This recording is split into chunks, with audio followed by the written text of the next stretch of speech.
people. They feel like stopping people from being offended is more important. And there was a heavy left-wing activist core in Charlottesville. The problem is that Wick is too retarded to be able to figure out what the fuck is happening right now. That's the problem. The problem is that you can have these fucking white supremacists that can come forward and be like, oh man, it's just such a shame people don't want to listen to me. It's such a shame they don't believe in free speech. We just want it to be heard. And then a fucking retard like Wick will just treat them like they're the other side of the fucking political aisle, even though they're trying to organize to actually fucking hurt the people in his own community. Fuck that. Fuck Wick. Fuck Wick.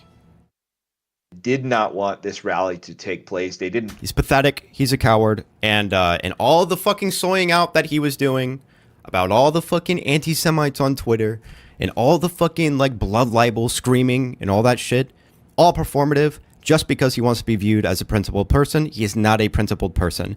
This is an example of him not being a principled person.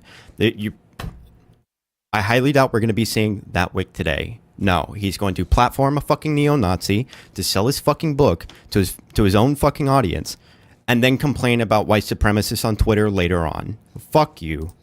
Care about the legal precedent of these Supreme Court cases or the right to free speech. They wanted their government to shut it down.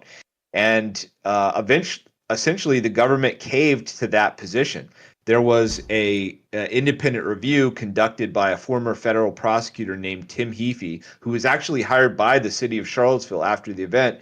And he found a lot of disturbing things about the way the city handled it. For instance, when the violence first started breaking out and the police chief was asked what he wanted to do, whether he wanted the police to make arrests, prevent the violence, he said, let them fight. It will make it easier to declare an unlawful assembly.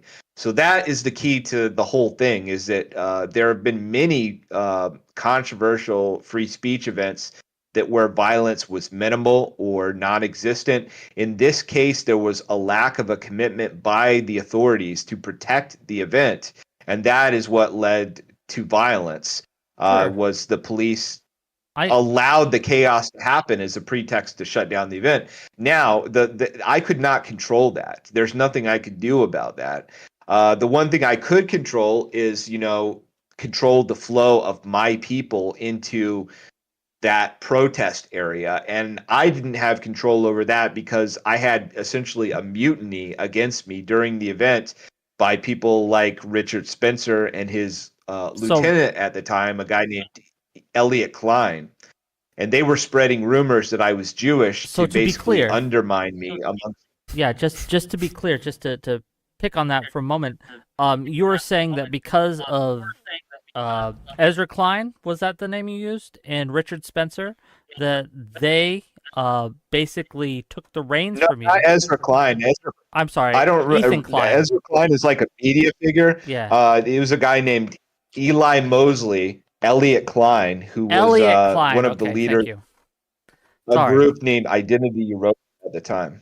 Okay, I misheard. My bad. Elliot Klein then and Richard Spencer both conspired together in order to stop you from being able to control the situation, which led to violence.